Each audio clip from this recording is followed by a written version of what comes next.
Salut à tous, c'est Daddy Famtech. Aujourd'hui, on va parler des JBL Tune 225 TWS. Est-ce qu'ils valent le coup? C'est juste après le générique.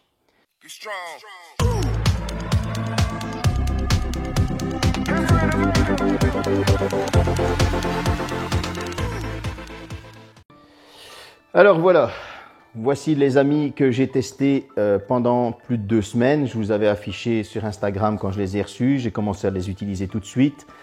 Il y a pas mal de choses à dire dessus, du bon comme du mauvais. Tout d'abord, on va passer au déballage. On reviendra ici ensuite. Je vais vous lire les specs sur la tablette parce que je n'avais pas envie de les apprendre par cœur, même s'il n'y a pas beaucoup. Bon, passons au déballage. Je vous les ai remis tels quels pour que vous puissiez avoir un avis de comment c'était mis. Bon, le packaging, forcément, c'est du JBL, donc on a fait un effort. Alors, vous avez les différentes specs ici, comment faire pour mettre play, pause, etc. Ça vous est expliqué ici sur le côté. On vous dit même que c'est de l'USB type C, que les haut-parleurs font 12 mm, les fréquences. Alors, voilà, je veux dire, on est bien. Je veux dire, son pure basse JBL, oui, l'ergonomie, blablabla, les appels, main libre, heureusement, vous allez me dire. Voilà, ils ont fait un effort sur le packaging parce que c'est du JBL. Une fois qu'on ouvre, là, à l'intérieur, vous allez avoir le câble qui est franchement minuscule. Il fait à peine 10-15 cm de long. C'est une horreur, c'est de l'USB type C, comme je vous ai dit. C'est sympa la petite couleur orange, franchement. Mais voilà, ils auraient pu le faire un petit peu plus long, hein, ça n'aurait pas été du luxe.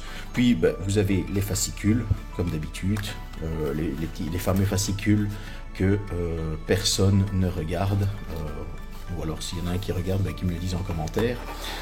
Dans la boîte, vous allez avoir le petit boîtier de recharge, les écouteurs. Donc, concernant le boîtier, il est basique, là c'est le noir, il fait écrit JBL ici comme vous pouvez voir. Il prend facilement les traces de doigts, c'est une horreur, mais son design est sympa, je veux dire franchement c'est cool. Honnêtement il a une belle petite forme, le toucher est agréable parce que c'est un peu mat, c'est soyeux. Franchement voilà, mis à part les traces de doigts, il n'y a rien à dire. Les écouteurs, j'aime bien ce petit clignotement du Bluetooth pour dire qu'ils sont appairés ou non. Le design, moi j'ai adoré. Franchement, ils ont un superbe design. Je kiffe trop, franchement. Ils sont longs, ils font robustes. Ils ne sont pas par contre tactiles. Je sais pas si je vais voilà. Ici, il y a un petit bouton. C'est pas du tactile, mais c'est pas plus mal. En fait, on se rend compte que tactile n'est pas non plus une obligation. Voilà. Maintenant, ils tiennent super bien dans les oreilles. Franchement, j'ai kiffé leur design. Ça, j'ai rien à dire. Maintenant, une fois qu'on les met dans le boîtier, ce qui est sympa, vous avez vu, il y a les petits LED pour vous dire à quel niveau de charge est le boîtier. Franchement, ça j'ai bien aimé. L'intérieur du boîtier est laqué, ça donne un autre petit style. Maintenant, ce que je vais faire, c'est que je vais les appairer sur mon Huawei Mate 20 Pro. Voilà, ici on va passer, après le déballage, aux caractéristiques techniques. Alors, tout d'abord, les caractéristiques audio. C'est une réponse de fréquence dynamique entre 20 Hz et 20 kHz. C'est du correct. Voilà, le poids est de 57 grammes, donc c'est-à-dire les 2 écouteurs dans le boîtier. C'est pas dérangeant, même si c'est pas le plus léger, mais c'est pas le dérangeant du tout. Le profil Bluetooth, c'est du 5.0. Dans les normes, il y a de la 2DP, il y a de la VRCP, il y a du HFP. Bon, voilà, c'est les normes qu'on connaît tous. C'est une batterie de 22 mAh dans le boîtier. Il ne parle pas des batteries qu'il y a dans les écouteurs.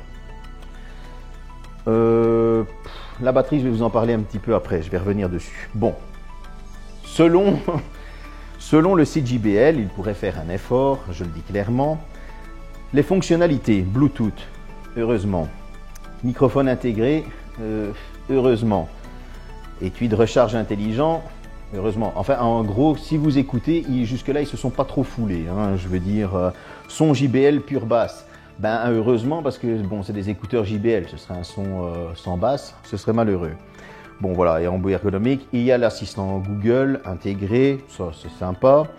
Les commandes sur casque, ok, comme je vous ai dit, elles ne sont pas tactiles, elles sont à pression. Ce n'est pas dérangeant du tout, vraiment. Même si on vient d'un tactile, qu'on passe là-dessus, c'est pas dérangeant. Bon, je vais vous envoyer faire écouter la musique, le petit extrait de Fortnite, on revient ici ensuite et on parle de la suite. À tout de suite. Bon, nous voilà pour le test sonore. Je vais poser le micro et ensuite je vais vous lancer une petite musique libre de droit, celle que j'ai utilisée pour la vidéo du bracelet Mi Band 6. Ça vous donnera une idée de la qualité du son.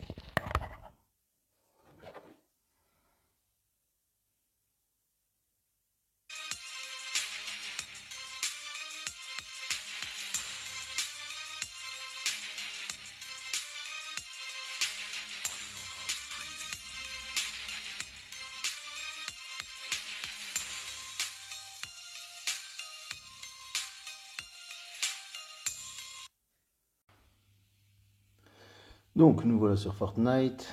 Je vais essayer de ne pas me faire dégommer aussi vite que la dernière fois avec les Earphone 2S. Je vous l'ai déjà dit, je suis pas super joueur, en plus en tactile. Je rappelle quand même que vous voyez que le téléphone suit très bien et c'est un Mate 20 Pro. Hein, donc comme quoi des fois il ne faut pas absolument avoir le téléphone dernier cri pour quand même pouvoir jouer.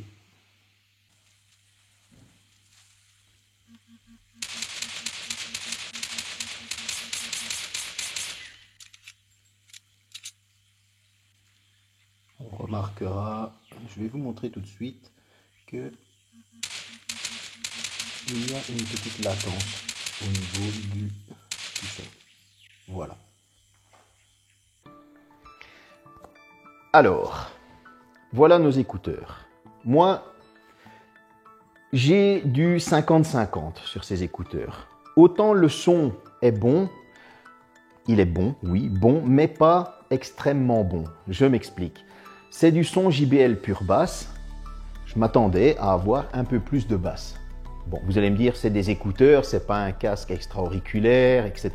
Oui, mais quand tu annonces du son JBL pure basse, si j'écoute du Dimitri Vegas et Like Mike ou un bon rap ou des trucs comme ça, je m'attends que les basses soient bien appuyées, par exemple. Donc, voilà, on est plus dans les médiums avec une basse, une bonne basse, mais c'est pas la basse comme on l'entend. Voilà. Ensuite, pour 99,99 €, 99,99 € pour les Français, excusez-moi, on est en, même si c'était des 2020 ou qu'ils étaient à cheval 2020-2021, la recharge sans fil, quoi. Je veux dire, les Earphone 2S de Xiaomi sont moins chers, il y a des fois des écouteurs qui sont moins chers. Je rappelle quand même que c'est le prix que j'ai payé mes Galaxy Buds Pro, première génération, ils avaient la recharge sans fil. C'est le minimum. Petit point négatif aussi, quand ils sont à 0 total, boîtier et écouteurs, il faut un bon 2 heures pour recharger le boîtier. Donc, voilà, ça c'est les points négatifs. Dernier point négatif, il y a l'application JBL Headphone, et là, vous ne retrouvez pas les écouteurs. En fait, il y a seulement certains écouteurs. J'estime que quand on paye 100 balles, le minimum, c'est que ce que vous avez payé 100 balles soit mis dans l'application. Voilà. Donc, est-ce que je conseille de les acheter? Le son est bon, le design est magnifique. Bon, il y a le petit LED d'appairage que j'ai trouvé super sympa. Ils rechargent, ils ont une très très bonne autonomie. Les petits LED pour signaler à quelle charge est le boîtier, c'est une bonne idée. Le design, comme j'ai dit, le design est correct, mais ils ne sont pas exempts de défauts. Donc, quand on paye 100 balles, comme j'ai dit, moi j'ai eu des Galaxy Buds Pro première génération pour ce prix-là quand ils sont sortis. Donc, si on vous les offre, oui, prenez-les. Maintenant, si vous avez 100 € à claquer pour rien, ok, allez vous les acheter, juste pour les tester.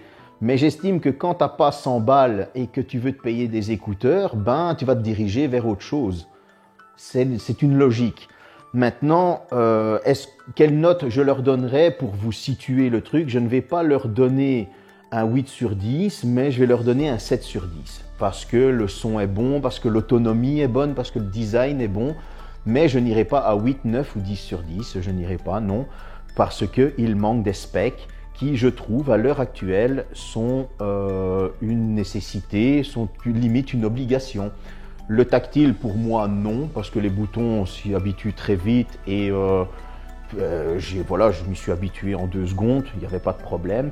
Là, il y a l'assistant Google, c'est génial, mais à partir du moment où tu n'as pas la recharge sans fil, à partir du moment où ça met 2 heures pour charger le boîtier, à partir du moment où il y a un truc qui est annoncé comme le son JBL Pure Bass, ben voilà, il y a une petite latence. C'est pas des mauvais écouteurs, loin de là, parce que comme je redis, la qualité du son est bonne, etc.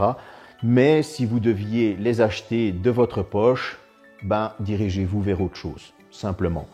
Je n'ai pas envie de me mettre JBL à dos, mais j'ai envie de dire la vérité et j'ai pas envie de vous faire dépenser des sous inutilement. Vous le savez très bien, je ne suis pas un influenceur vendeur comme certains qui testent en influençant. Non, je vous dis la vérité. De toute façon, ils sont à gagner. Donc là, vous pouvez vous les prendre. Comment les gagner? C'est super simple. Vous likez la vidéo, vous partagez et vous mettez un petit commentaire.